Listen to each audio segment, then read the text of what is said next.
3:30টার দিকে আর কি চিৎকার শুনছি। আমি রুম থেকে বাইরে গেটের সামনে আসছিলাম। আসার পরে আমাদের খামারের ছেলেটা ওখান থেকে দিক দিয়ে দৌড় দিয়ে এখানে আসছিল। আসার পরে দুজন ছিল, তাকে তো চাকু দিয়ে মানে কোবাইতেছিল অনেকক্ষণ ধরে। আমি চিৎকার দিছি, মানে ইয়া করতেছি, এরা শুনে নাই। কিছুক্ষণ পরে আমি আবার গেট খোলার জন্য চাবি লাগিয়েছি, আর চাবি খুলতে খুলতে এরা এখান থেকে চলে গেছে আর কি। আসলে ওরা মানে আরো আগে আসছে, 10-15 জন হবে। আর আগে আসছে মানে প্রথম 3টা গরু এরা গাড়িতে উঠেছে। উঠানোর পর মানে এগুলো রাখার পরে আবার আসছিল। আসার পরে ওরা জাঙ্গল পাই গেছে আর কি।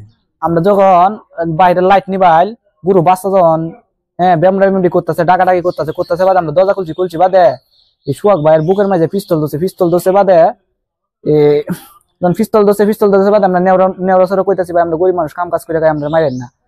দে উনি কেছে এটা কইছে বাদে ছাড়েন না, দে ডাকাতের বাজার ধরে টেলা দিয়ে সুস্থে 2 ডাকা ধরে গিয়ে দৌড়াইয়া মালিকের ঘরের সামনে গিয়ে কুবায়া হত্যা করছি।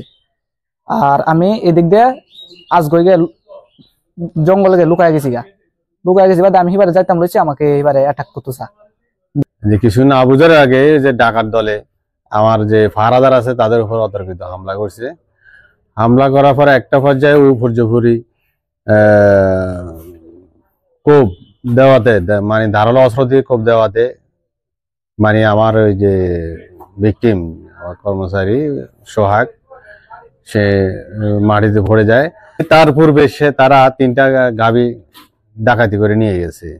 রাতে 3টা থেকে 3:30, 3:20 বা 3:30 এই টাইমে হঠাৎ করে আমার ভাইয়ের রুম থেকে চিৎকার করতেছে যে মানে বলতেছে যে ওকে আমাদের কর্মচারীকে ওকে মারতেছে কেন। পরে আমরা সবাই উঠছি, চাবি বলতেছে, দরজা মারা হচ্ছিল।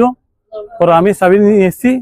এবার আমার ভাইয়েরও সব আমরা আসি খুলতে ওরে দেখেছেন, মানে ওর তখন দেখেছেন গায়ে 8 থেকে 10টা কোপ। অবস্থা আমরা সদর হাসপাতালে নিয়ে যাচ্ছি, যাওয়ার পথে সে মারা গেছে।